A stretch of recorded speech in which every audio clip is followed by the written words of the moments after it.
বন্ধুরা আমরা যাচ্ছি এখন রেস্টুরেন্টে খেতে। আমার স্বামীর প্রমোশন হয়েছে, সেই জন্য আমাদের খেতে নিয়ে যাবে। এই আমার ননদিনী রাইবাগিনী এই রেডি হয়ে গেছে, একজন বেরিয়ে পড়েছে। তাড়াতাড়ি গাড়ি বের করো, খিদা লেগে গেছে কিন্তু অনেক। ওই দুইজন চলে গেছে আর এটা হচ্ছে আমাদের গাড়ি, এখন আমরাও যাব। তো আপনারা দেখতে থাকেন আমরা কি কি করি। আসো, এই আমরা যাচ্ছি। বাবা এদিকে তাকাও না, তুমি সামনে থেকে তাকাও।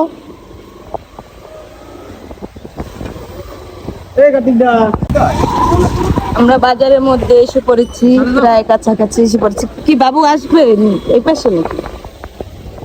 আমরা চলে এসেছি সেই গন্তব্যস্থলে। কোন জায়গায় আমি সঠিক বলতে পারি না এখনো।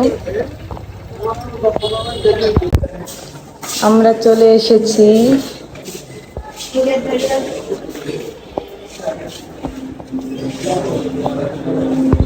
খুব সুন্দর এখানে ডেকোরেশন করা আছে আর আমরা এখানে বসে পড়েছি। এই আমার ননদিনী, খুব সুন্দর।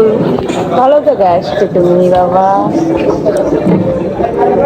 আমরা সবাই মিলে চলে এসেছি রেস্টুরেন্টে। তো এই রেস্টুরেন্টে আগে পরে আসা হয়নি, অন্য জায়গায় গেছিলাম এর আগে। তো এখানে এসেছি, আমার হাজবেন্ডের প্রমোশন হয়েছে, এরিয়া ম্যানেজার হয়েছে, সেই কারণে সবাইকে ট্রিট দিচ্ছে। আর সেই হিসাবে আমরাও এখানের অতিথি হয়েছি। তো আজকে যা মন চাবে তাই খাবো। প্রথমে দিয়ে দিয়েছিল শাক ভাজা, আলু কুচি কুচি করে করলা দিয়ে ভাজি, একটা সবজি, তারপরে বেগুন ভর্তা আর একটা মাছ ভর্তা। খুবই সুন্দর ছিল এই খাবারগুলো। তারপরে দিয়ে দিয়েছিল রোস্ট, তারপরে ইলিশ মাছ, তারপরে হচ্ছে খাসির মাংস। খাসির মাংসটা যদিও আমি খাই না, সেই কারণে আমি নেইনি, আর সবাই খেয়েছে আমি বাদে। আর বাবুকে নিয়ে গেছিলাম, বাবু তো বেশি কোনো কিছুই তেমন খায়নি, শুধু রোস্ট দিয়ে 2-3 কামড় ভাত খেয়েছে, আর কিছুই তেমন খায়নি।